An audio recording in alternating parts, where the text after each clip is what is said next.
Go ahead, please. Blough. He was playing. He was throwing some good balls. I felt bad for him, man. Fuck. I felt bad for him. It was rough. But he golfed that fumble. Yeah. You know why I felt bad for him? Because his wife felt bad. She looked so sad. Rick, we know you're sympathetic to the wives. Okay, we all know that. But I mean, the bottom line is that he's not the only person to ever fumble a snap. I mean, it happens. And you know, dog. But to fumble it at that point in the game, it was a critical point in the game. A critical point in a critical preseason it's never game. A good time.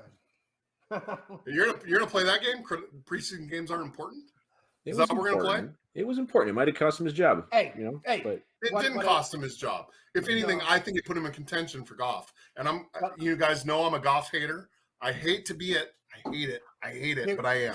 Here's the thing. After it was done, he truly felt bad about it. He didn't just blow it off and like, oh well. No, absolutely. He truly felt bad. Goff would have walked back and grabbed a drink of water. Yep, no big deal. Bad. What I love the most about this whole thing is at the end of the game when he was sitting in the locker, staring in the locker, 4 or 5 players came up and consulted him. That's camaraderie. That's brotherhood. That's teamwork. I freaking dug about the Lions coming up to him. It's a preseason game, but like you said, they do mean something because you're trying to fight for your position. But players fucking truly show compassion, and that's pretty cool, man. And we need that. We don't need individuals. Yeah. We need fucking a team. Yeah. If Goff's gonna fumble balls, I'd rather Blough, however the hell you say his name, Blough balls. Why you keep talking about balls? You freaking penis head. Because I was trying to get you to say balls, Rick. Damn. P word. Now you're baiting them. Stop. I know that was one time. You're a dickhead. No, that don't count. That does count. It was. What were we talking about? What were we talking about? We were talking about the game. Blough. Yeah. Did you just went on a tangent about Blough? How bad he was. I don't understand why Goff is still. I don't. Explain to me why Goff should be the quarterback. So because he's the best quarterback on the team. Yeah. So we got a bunch of draft picks. Let's get rid of him. The best quarterback on the team was, as much as I hate to say this, and I'm going to regret it for the rest of my life, was Russell Wilson the best quarterback on the team when he proven? No, he was not. He was the incoming quarterback. He was the new quarterback. He was somebody that was on second or third string.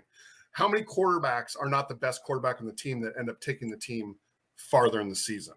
Not a lot.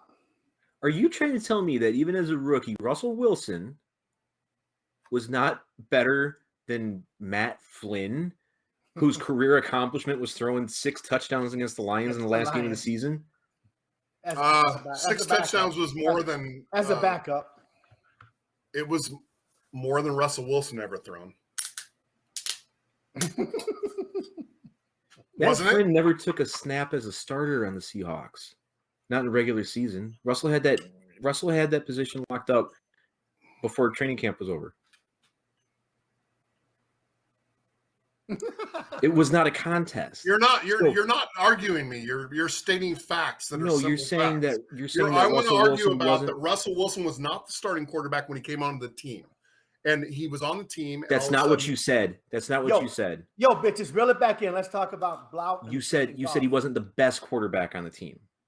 Not the starter. Don't go changing your tune. And Blough isn't the best quarterback on the team. No, but Goff is. You asked why Goff is the starter. And I said because he's the best quarterback on the team. You don't even know what you're saying. Okay. I'm not going to argue with you. Are you a producer? No. Fortunately, let me just tell you this right now. We have AJ. AJ's been helping us out this last couple weeks to Taylor Tucky, get us baby. through all this stuff, and he's from Taylor. He's a downriver rat like me. Beyond the box. Well, all right, let's phone a friend here. AJ, what are you thinking about my comments and Neil comments here? Go ahead and pick a side. He's probably gonna say shut the fuck up. Well, hey guys, thanks for bringing me in here. First of all, you're arguing between a first string and a third string quarterback. So let's be very clear about that. Here's my question. If Blough doesn't make it through this training camp, does he end up on another team? Does he start for another team, Butler? No, Let's go there. Well, and here's the deal, right? Like, Butler, I love you, but your comments about Russ Wilson were like way out of pocket. Okay, all right. The moment he got That's on fair. that team, I mean, listen, this is how great you are. When Eminem works you into his lyrics in a rap, you know you've arrived. And when he talks about Russell Wilson falling way back, you know that you're a good quarterback. And the moment he stepped into Seattle, he was the best quarterback on that team. Okay. So, I listen, I'm not a Goff fan either. Or Goff. I always say golf because apparently that's what I want to do when I watch him play. But but the reality is, like, I'm not a huge Goff fan, but he is our quarterback this year. Do I want him to be our quarterback beyond this year? Is he our quarterback this year? Is he our quarterback this year? Yes, he is. He's not going to see. I'm gonna stand by that statement right there. The only way that he is not our quarterback is if he loses his arm in a game because of injury. Specifically his right arm. Yeah, even if he lost his left arm or even maybe even his left leg, he's probably still the best quarterback on this roster because you look at like the Detroit version of TB12, right? Tim Boyle. He wouldn't have a job anywhere else either. Everybody wants to talk about, and I talked about this on Beyond the Box on Monday night. Everybody wants to talk about that 40-yard bomb that he threw down the field, right, to Khalif Raymond. It was a horrible pass from a quarterback.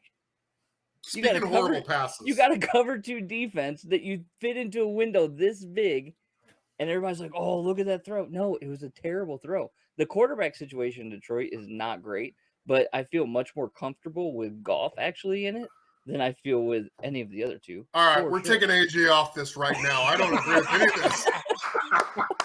I'm sorry I invited you, AJ. I agree with you, AJ.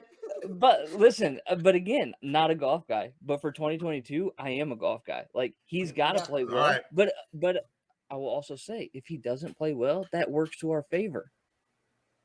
It works in the long-term building of this team if he's not good. Because 1, he won't be the quarterback next year. 2, we'll have another high draft pick that we can use on an actual quarterback. Okay. So it's kind of a, I'm saying if you watched him play last year, there's no way he should be the quarterback this year.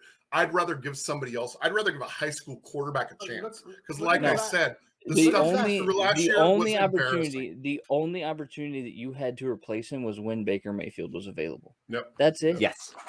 That's it. All right. Anybody else, like, you're trying to lose if you bench Jared Goff, pay him the money that you're paying him, and start Tim Boyle or David Blough.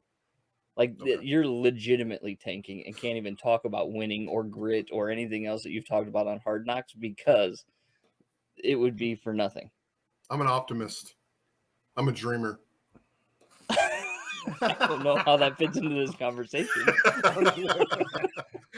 All right, well, I'm sorry we ever invited you on here, AJ. Thanks for coming. He's probably sitting there rubbing one off right now. Gentlemen, anytime you want me on the show, I will be around because it is fun to hang out. Awesome. It is fun to hang out. Hopefully you talk about, hopefully I come back when you talk about Kirk Cousins and his inability to grill a steak. That's coming up, boys. I know. I was there for the pre-show, so that's coming up. Definitely bring me back for that. I'll see you guys later. All right, AJ. Thanks, man. I do want to take a second to say thank you to AJ for handling my light work there. Thank you to AJ for handling us as a group because obviously we're a complete shit show. Man on a mission, I'ma get it. You know I be on a what?